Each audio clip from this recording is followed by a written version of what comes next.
Shalom, shalom, shalom à tous.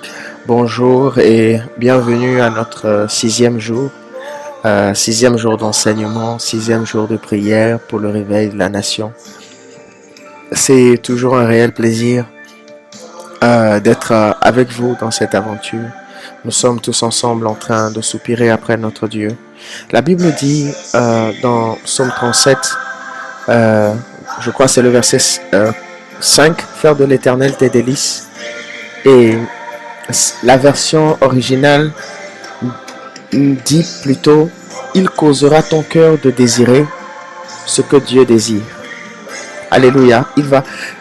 Quand tu fais de l'Éternel tes délices, il affecte ta volonté, il affecte tes choix et tes décisions, de telle manière que tu commences à décider, tu commences à désirer ce qu'il désire. Amen. Dieu est fidèle. Et je rends grâce à Dieu, lui qui a été avec nous depuis le premier jour jusqu'à aujourd'hui. Et je le remercie pour avoir pourvu en connaissance, pour m'avoir inspiré chaque jour pour parler de sa part. Je le remercie aussi pour la plateforme et pour l'homme de Dieu, mon frère à moi, le frère Patrick, qui a initié la plateforme Donne ta vie à Jésus-Christ. Je rends grâce à Dieu pour ce que le Saint-Esprit fait au travers de cette plateforme. C'est juste formidable. Formidable. Je remercie le Seigneur pour vos retours sur les temps de prière, sur les temps d'enseignement.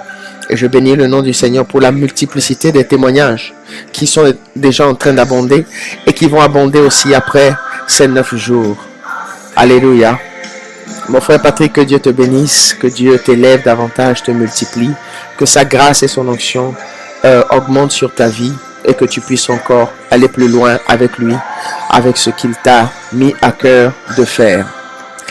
Chers amis, chers frères et sœurs, pour ceux qui nous rejoignent, qui n'ont pas pris le train en marche, je m'appelle Thierry Toku. Je suis un frère passionné du Seigneur. J'aime beaucoup le Seigneur. J'ai eu des expériences avec le Seigneur. Je ne cesse pas d'en avoir d'ailleurs.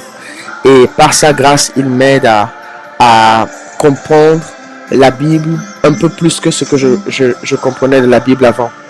Et ce sont ces choses-là qui m'a mis à cœur de partager avec vous. Donc, j'aime toujours à préciser toujours que je ne fais pas de tout ce que je dis, tout ce que j'enseigne, forcément une doctrine. Amen.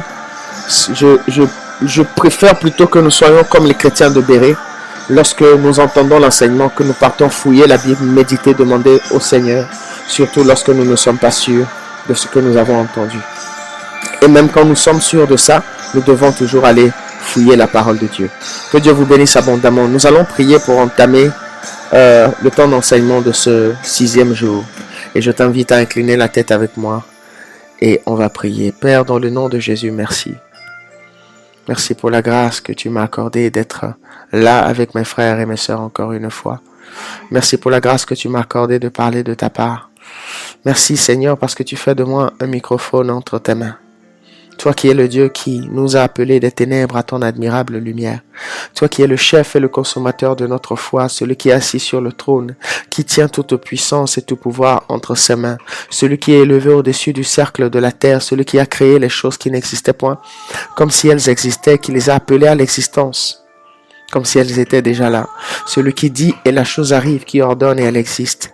Que ton nom soit sanctifié aujourd'hui et que ton règne vienne dans la journée d'aujourd'hui.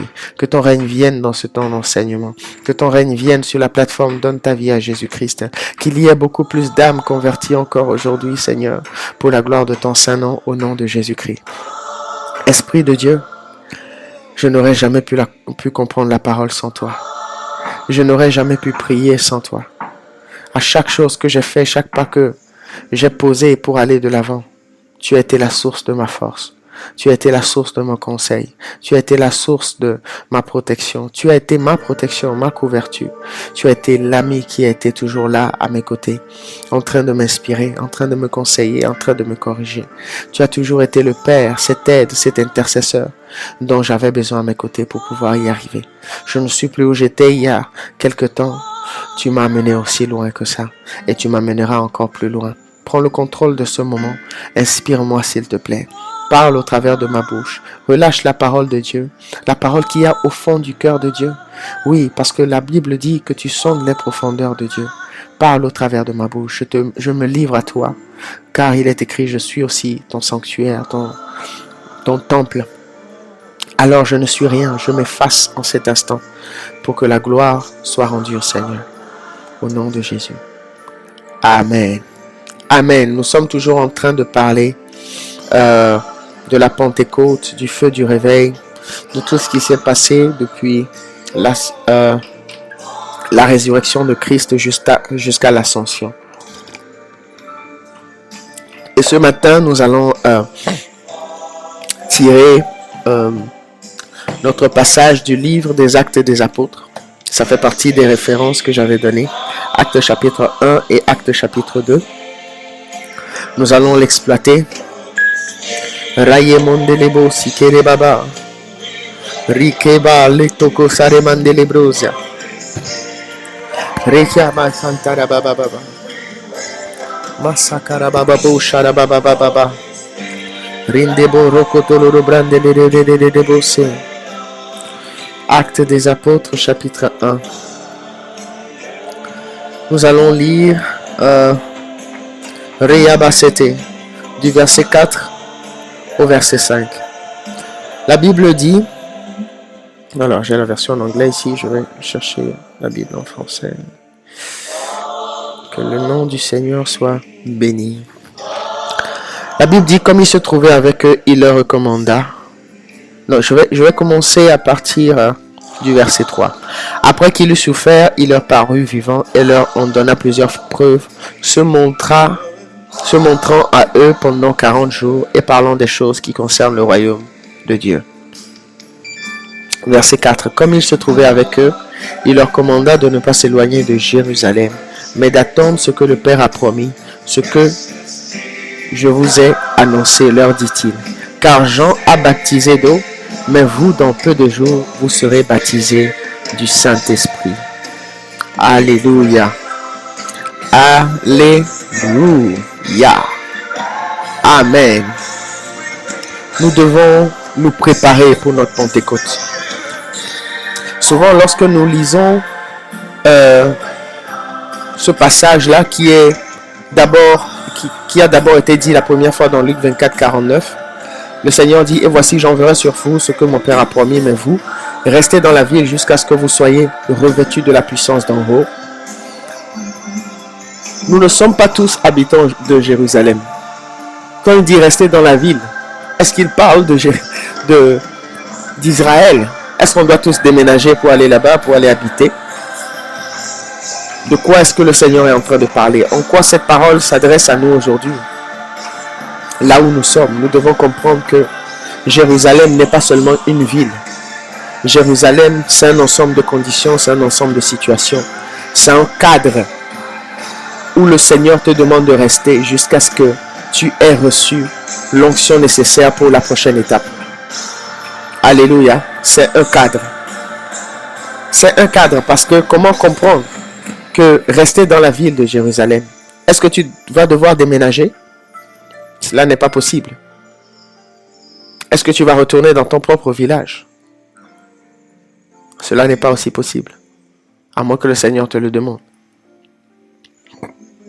Mais il est en train de parler d'un ensemble de situations, d'un ensemble de conditions bien réunies. Alléluia. Cet ensemble de conditions, j'avais commencé à en parler, je crois, dans les audios précédentes. C'est Jérusalem représente tout d'abord ton église. Là où Dieu t'a appelé à le servir. Quand l'appel de Dieu est venu, l'appel de Dieu vient souvent nous trouver lorsque nous ne sommes pas prêts. Il dit, voici, je t'appelle à faire ci, à faire ça, à faire ci, à faire ça. Lorsque Moïse était dans le désert et que Dieu l'a appelé du buisson ardent, Moïse n'était pas prêt. Moïse n'était pas prêt. Il a reçu son appel, mais il n'était pas prêt. Lorsque Jésus même est né, l'appel était sur sa vie, mais il a dû attendre une trentaine d'années d'abord, avant que cet appel se manifeste totalement. Alléluia. Lorsque Josué a été appelé, il a dû attendre toute la vie de Moïse jusqu'à ce qu'il meure d'abord, avant d'entrer dans son appel. Lorsque Samuel a été appelé, il a dû grandir d'abord, jusqu'à entendre la voix de Dieu, avant d'entrer dans son appel. Mais il n'a pas bougé de l'endroit où il était en train de servir Dieu. Je suis étonné aujourd'hui de ce qu'à la moindre révélation, nous les chrétiens, nous cherchons à quitter nos églises. Nous cherchons à quitter nos maisons. Nous cherchons à quitter nos pasteurs. Je le dis parce que même moi, j'ai failli le faire. Je vous dis, je ne suis pas pasteur, je suis un frère. Et c'est des choses qui nous arrivent tous dans notre marche. Alléluia. Si cela s'est passé avec toi, gloire à Dieu. Si cela ne s'est pas encore passé, surveille ton cœur. Parce que ça, c'est des choses auxquelles, dans ta marche chrétienne, il va falloir que tu sois exposé pour comprendre la valeur d'être connecté à une église, d'avoir un père spirituel sur ta vie, d'avoir un aîné spirituel qui t'encadre et de rester avec lui, quelle que soit la verdoyance de la maison du voisin, si je peux le dire ainsi. On dit toujours le terrain est plus vert chez le voisin, le jardin est plus vert, mais ce n'est pas toujours le cas. Des fois c'est parce que nous regardons trop au-dessus du mur et nous manquons de regarder à l'intérieur de notre propre maison. Des fois ce n'est pas toujours le cas. Ton Jérusalem, c'est ton église. Là où Dieu t'a amené. Dieu t'a dit, va dans telle église. Maintenant, tu arrives là-bas, 1 mois, 2 mois, tu ne trouves pas ce que tu cherches, ce que tu demandes à Dieu. Et tu dis, c'est pas ici. Et tu commences à te connecter. Tu commences à regarder d'autres hommes de Dieu. Et le pire de tout ça, aller regarder d'autres hommes de Dieu, ce n'est pas en soi si mauvais parce que tu as soif de connaissance. Ce n'est pas en soi si mauvais parce que j'ai soif de connaissance. Mais là où le bas blesse, c'est que tu commences à mépriser ton propre pasteur. Tu commences à dénigrer ta propre maison. Tu commences à dénigrer l'église. Tu commences à insulter l'église, à critiquer les hommes de Dieu. Tu sors de l'église sans la bénédiction du père de la maison. Et tu veux aller réussir ton ministère. Comment? Comment est-ce que cela est possible? Tu quittes la maison sans la bénédiction du père de la maison. Ou s'il n'y a pas d'homme dans la maison, sans la bénédiction de la mère de la maison. Et tu espères réussir comment? C'est ainsi qu'aujourd'hui nous avons plein de chrétiens qui sont entrés dans la sorcellerie. Plein de chrétiens qui sont entrés dans l'occultisme. Est-ce que vous savez qu'on c'est capable de faire de la sorcellerie à partir de la Bible? Parce que la sorcellerie n'est pas très loin de la spiritualité chrétienne. Ce sont des paroles et des sacrifices et des autels. C'est tout. Tout ce qui se passe, toute l'atmosphère spirituelle de ta vie repose sur ces trois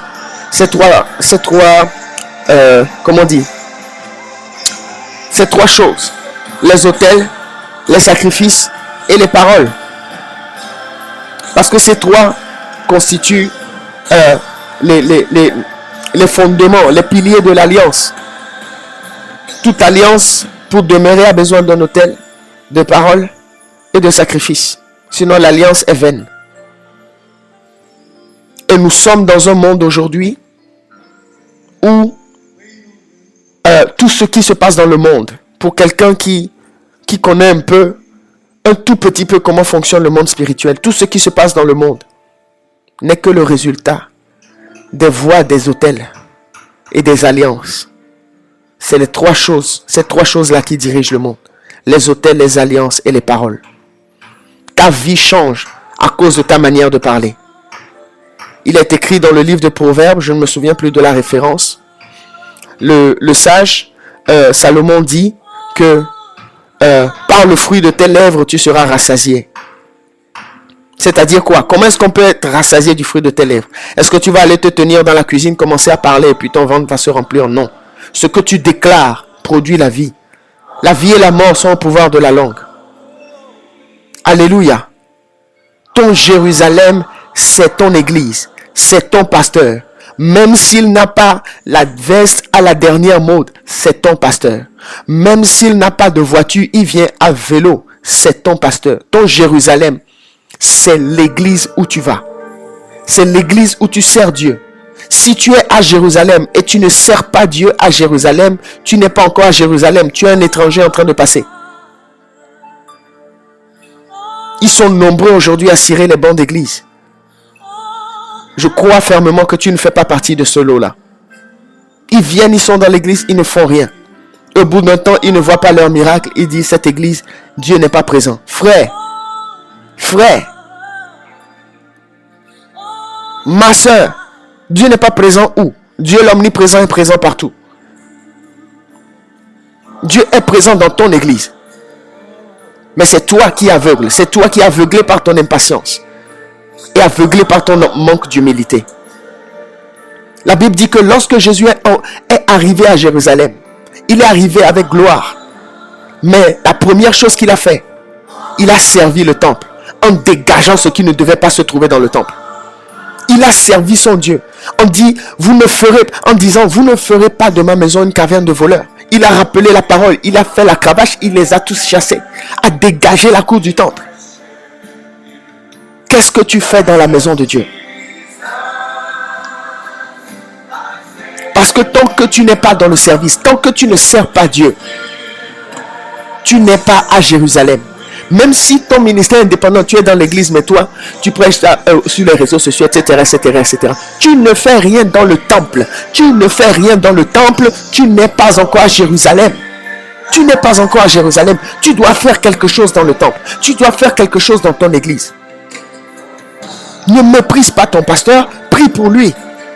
Il n'a pas de voiture. Prie qu'il ait une voiture. Ou toi, va travailler. Prie, va travailler, prospère et viens lui acheter une voiture. Alléluia. Ils reçoivent la parole de Dieu. La parole qui a créé tout ce que nous voyons. Pourquoi est-ce que dès que tu as une petite révélation, tu te mets à mépriser cet homme? Tu sais le prix qu'il paie? Tu sais combien de choses il doit abandonner pour venir servir Dieu, se tenir devant nous et s'égosiller. Je dis s'égosiller pour dire la force qu'il met dans la prédication, pour que tu comprennes, pour que la parole rentre dans ton crâne et dans le mien. Et nous nous permettons de mépriser les hommes de Dieu. Jérusalem est important. Si tu ne restes pas à Jérusalem, tu n'es pas qualifié pour recevoir la puissance de Dieu. Je le répète encore. Si tu ne restes pas à Jérusalem, tu n'es pas qualifié pour recevoir le revêtement de la puissance de Dieu. C'est-à-dire, si tu ne respectes pas ton pasteur qui est ton père spirituel, si tu ne sers pas Dieu dans le temple, tu n'es pas qualifié pour recevoir la puissance de Dieu. Ça va te détruire et ça va tuer d'autres personnes. Le réveil va venir, mais nous devons être sérieux dans nos engagements dans la maison de Dieu.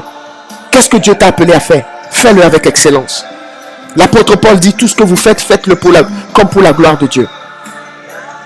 Faites-le pour la gloire de Dieu. Alléluia. Pourquoi restes-tu les bras croisés à l'église? Tu regardes qu'il y a un tel besoin. L'église n'est pas bien décorée. Lève-toi. Va fixer ça. N'attends personne. Va demander au pasteur. Je vois que la décoration n'est pas. Est-ce que je peux faire ça? Est-ce que je peux faire ça? Satan élève des voix partout pour insulter les hommes de Dieu, critiquer l'église, et tu te permets de te joindre à eux. Pour critiquer les hommes de Dieu, critiquer l'église. Est-ce que tu sais que lorsque tu es en train de faire cela, Dieu n'est pas avec toi. Tu es en train de servir Satan. Et à la fin de toute chose, chaque serviteur va rejoindre son maître. Oh, donne-moi l'amen, je vais te parler. La Bible dit que nous étions esclaves du péché et lorsque Jésus nous a délivrés, nous sommes devenus esclaves de Christ. Voici, l'homme n'a pas été créé pour être sans maître. Alléluia. J'éclaircis un peu pour que tu comprennes. Il est impossible pour un homme de fonctionner sans maître. L'homme est né pour l'esclavage. Maintenant, là où cela lui profite, c'est dans le choix du maître qu'il est en train de servir. Si nous étions esclaves du péché, nous étions en train de servir le péché. La Bible dit, quoi que ce soit que tu pratiques est ton maître. Donc nous étions esclaves du péché. Jésus est venu nous délivrer. Maintenant nous sommes esclaves de Christ. Nous avons juste changé de maître. C'est un mariage. Dans le mariage, la femme change de père. La femme change de maître. Elle est sous la responsabilité du père jusqu'à ce que le mari vienne la chercher de la maison. Et elle vient maintenant sous la responsabilité de l'homme. C'est la même chose avec Christ. Lorsque nous sommes convertis, nous sommes devenus l'épouse de Christ. Nous avons changé de maître. Notre maître, c'était le diable, c'était la chair, c'était le péché. Nous avons changé de maître. Notre maître maintenant, c'est la vie éternelle. Notre maître maintenant, c'est la vérité. C'est Jésus-Christ de Nazareth. Nous avons changé de maître. Alors, lorsque tu sais que tu as un maître, tu dois servir ce maître-là. Alléluia. Il dit, attends à Jérusalem. Attends à Jérusalem. Pourquoi changes-tu d'église quand je ne t'ai pas dit de changer d'église? Je suis passé par... Je vais vous partager un peu mon expérience. Je suis passé par des temps difficiles l'année dernière. Après la Covid, malgré que je venais de commencer à prêcher sur les réseaux sociaux et tout ça. À cause des difficultés à la maison, chez moi, quelques problèmes au niveau de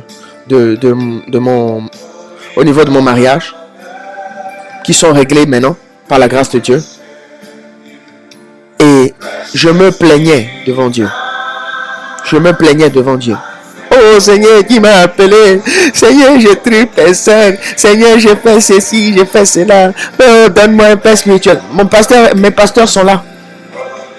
Mes pasteurs sont là. Seigneur, fais ci, fais ci. Seigneur, aide-moi. Seigneur, soutiens-moi. Le Seigneur a pris tout son temps. Et ça lui a pris 9 mois pour m'expliquer la notion. J'ai dit 9 mois. Près d'un an pour m'expliquer le truc de père spirituel. Le truc de l'importance de Jérusalem. Ça lui a pris toute une année. J'ai mis une année à comprendre. Et pendant cette année, j'ai été écouter d'autres personnes. Hein. Je vous le dis, si je vous parle d'expérience personnelle. J'ai été écouter d'autres personnes. J'ai été écouter d'autres personnes. Et à la fin, je suis venu. Je suis resté dans la prière. Je rends grâce à Dieu qu'il m'a maintenu.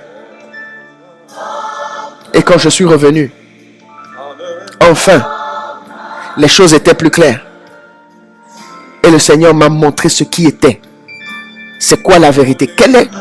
Qu'est-ce que tu dois faire? Comment ajuster les choses? Ton Jérusalem, c'est ton église, Thierry. Ton père est là. Va le voir. En famille, on a tous des oncles préférés qui nous donnent beaucoup de choses. Non pas que ces oncles sont méchants ou bien sont mauvais, non. Mais ils sont juste comme ça, ils sont des sources de bénédiction. Des fois, ils ont plus de moyens que nos propres parents.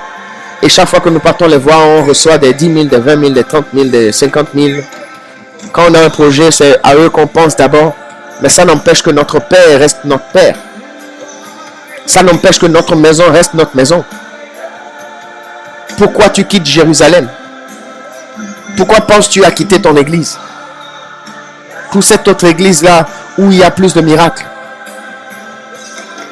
Ce n'est pas parce que tu arrives là-bas que tu vas avoir ton miracle. Le miracle, c'est Dieu qui le donne, ce n'est pas le pasteur. Alléluia. Restons dans la ville pour recevoir le revêtement d'en haut. Car nous avons besoin de ce revêtement. Nous allons prier pour clôturer et je vais continuer demain sur le revêtement de la puissance. Alléluia. Père, dans le nom de Jésus, merci pour ce temps que tu nous as accordé. Merci parce que tu nous as éclairés sur l'importance de rester à Jérusalem. L'importance de te servir dans ta maison, de faire quelque chose à l'église, de respecter nos pasteurs et de prier pour eux, de les aimer, Seigneur, et de les servir, de servir la vision que tu as déposée dans leur cœur. Aujourd'hui, Seigneur, je prie que tu éclaircis le cœur de quelqu'un qui se posait beaucoup de questions parce qu'il ne voyait pas, Seigneur, la réalisation de tes promesses dans sa vie. Et parce qu'il se sentait beaucoup plus attiré par un autre homme de Dieu qui est très loin d'ici ou qui est à côté de lui mais qui ne fait pas partie de leur église. Je prie, Seigneur, que ses priorités ne changent pas, qu'il connaisse l'ordre des choses.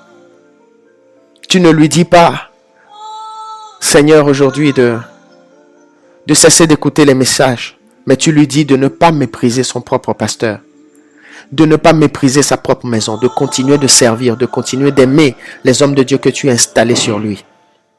J'ai reçu cette parole par expérience personnelle et tu m'as éduqué, tu m'as rééduqué dans cette notion, afin que une personne qui est en train de m'écouter maintenant, Seigneur, ne fasse pas des erreurs, ne fasse pas d'erreurs. Père, sauve-les. Père, garde-les, garde-nous tous, Seigneur, de telles erreurs dans l'avenir, pour la gloire de ton saint nom, au nom de Jésus de Nazareth. Amen. Amen. Merci de m'avoir prêté votre attention. Nous nous revoyons encore demain pour la suite. Soyez connectés, invitez un max de personnes et que Dieu vous bénisse abondamment. Shalom. Shalom. Shalom.